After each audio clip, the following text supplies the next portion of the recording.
Hello प्यारे बच्चों, स्वागत है आप सभी का। उम्मीद करते हैं आप सभी बेहतर होंगे। और जो भी हम लोग रियल पेपर देख रहे हैं आज क्लास 6 का जो है ना, यह इस पेपर में हम लोग विज्ञान का पेपर देखने वाले हैं। प्यारे बच्चों, आपका स्वागत है तहे दिल से। आप ज़्यादा से ज़्यादा इस वीडियो को शेयर करें और पहली बार चैनल पर आए हैं तो चैनल को सब्सक्राइब कर देंगे, ठीक है।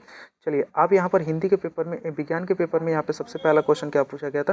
पहला क्वेश्चन था रिक्त स्थानों की पूर्ति करें, ठीक है। पहले क्वेश्चन में पूछा गया कि भोजन से हमें डैश मिलता है, क्या मिलता है, ऊर्जा मिलता है, तो ऊर्जा भर दीजिएगा, ठीक है। दूसरा बाबू पूछा गया मनुष्य एवं तिलचट्टा जो है सर्वाहारी होते हैं, सर्वाहारी जंतु है, ठीक है। अगला क्वेश्चन यहाँ पर देखेंगे प्रदूषक जल पीने से क्या होता है, डैश बीमारी होती है। कौन कौन सी बीमारी होती है, तो बुखार यहाँ पे लिया है, यानी याद रखिएगा मलेरिया यहाँ पे लिख लीजिएगा। क्या लिखिएगा, मलेरिया होता है। क्या होता है, मलेरिया। चौथा नंबर बर्फ और पानी में बदलना एक भौतिक परिवर्तन है, ठीक है।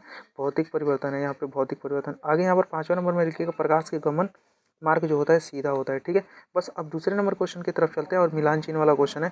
और प्यारे बच्चों, चैनल पे पहली बार आए हो तो चैनल को जरूर सब्सक्राइब कर देना और अपने दोस्तों में शेयर करना। घर में जितने फ़ोन होंगे उन सभी फ़ोनों से भी सब्सक्राइब कर देना, ठीक है। क्योंकि यहाँ पर एक्चुअल पेपर मिलता है, आप लोग जाकर के क्लास 6 का इंग्लिश का पेपर देख सकते हैं, ठीक है। चलिए, अब यहाँ पर देखिए क्या बोला गया कि विलय जो होता है, नमक और चीनी जो होते हैं विलय होता है, ठीक है। अविलय क्या हो जाएगा, तो याद रखिएगा अविलय जो होता है, याद रखेंगे लोहा और रेत जो होते हैं नहीं मिलते हैं, यानी जो चीज़ पानी में घुल जाता है वो विलय, जो पानी में नहीं घुलता है अविलय कहलाता है, ठीक है। चलिएगा, तो पहले का मार दीजिएगा, दूसरे का यहाँ पे चौर में मार दीजिएगा। घोलक या विलायक जो होता है जल, जिसमें कोई चीज़ घुल जाता है वो क्या कहलाता है, घोलक या विलायक कहलाता है। आयोडीन नमक की कभी से घेगा रोग होता है। ऑप्शन पहला आप लगा दीजिएगा। आलू की उपस्थिति में, आलू के में उपस्थित होता है, मंड जो होता है आलू में उपस्थित होता है, ठीक है। उम्मीद है कि आप सभी को ये समझ में आ गया होगा। सही उत्तर यहाँ पर देख लेना है। सही कथन पर सही, गलत कथन पर गलत का चिन्ह अंकित कर देना। पहला जो क्वेश्चन है कि जूट नारियल का बाहरी आवरण होता है। याद रखेंगे जूट जो है नारियल का बाहरी आवरण होता है, जो कि इस क्वेश्चन का सही आंसर हो जाएगा। दूसरा देखिएगा, बीज के शिशु पौधे का विकसित की अवस्था जो होती है, अवस्था अंकुरित अवस्था कहलाती है, ठीक है।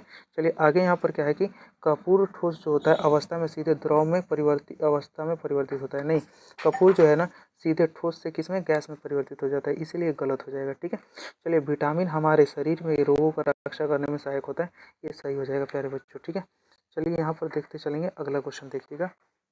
अगला क्वेश्चन यहाँ पर क्या पूछा गया है कि सभी जो है द्विलिंगी फूल जो होते हैं फूल जो होते हैं पूर्ण फूल होते हैं, ठीक है। द्विलिंगी फूल जो होते हैं वो पूर्ण फूल होते हैं, ये यहाँ पे गलत लगा दीजिएगा। अगले क्वेश्चन की तरफ बढ़ते हैं। अगला चौथा नंबर क्वेश्चन जो है, दो क्वेश्चन पूछा गया है और ये प्रत्येक क्वेश्चन 5-5 अंक के हैं। लघुत्तरीय 20 शब्दों में उत्तर देना। प्रोटीन की कमी से होने वाले रोगों का नाम और पहचान, उनका निदान के बारे में लिख देना, ठीक है। या पारदर्शी पदार्थ क्या है, तो यहाँ पे दोनों में से कोई एक लिख देना है। पारदर्शी पदार्थ वे पदार्थ होते हैं जिससे आर पार दूसरी वस्तु को देखा जा सकता है। पारदर्शी पदार्थ जो होता है प्रकाश अपने ऊपर से गुजरने देता है, ठीक है। जैसे एग्जाम्पल में कांच लिख दीजिएगा। एग्जाम्पल में क्या लिखिएगा, जैसे में कांच। आगे दूसरा क्वेश्चन में लिखिएगा कि मिश्रण के अवयवों को अलग करने में क्यों जरूरत होता है, या हमारे भोजन के मुख्य पोषक तत्वों का नाम लिखना है। तो लिखिएगा हमारे भोजन के मुख्य पोषक तत्व ये हैं कार्बोहाइड्रेट, प्रोटीन, वसा, विटामिन, खनिज, लौह इत्यादि। इसके अलावा भोजन में आहारी रेशे भी होते हैं जिसको रुक्षांश या जल भी होते हैं, ठीक है। बस इतना लिखने के बाद आपको पूरे 5 नंबर मिल जाएंगे। चलिए दीर्घ उत्तरीय में क्वेश्चन में क्या है, ये क्वेश्चन बनाइए, पूरे 10 अंक ले जाइए, ठीक है। पृथक करण के किन्हीं 3 विधियों का वर्णन कर देना, या चित्र के माध्यम से जलीय रूपी शिरा विन्यासों का रूपांतर शिरा विन्यास कर देना। तो मैं पहले वाले क्वेश्चन की सीधे एक प्रश्न में बनाना है, तो पहले क्वेश्चन को लिख देता हूँ।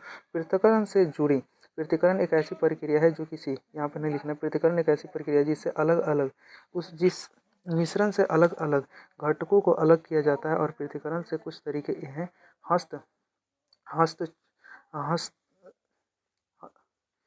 निष्कासन और चालन और अपर्दन और अवसादन और निस्तापन, ठीक है।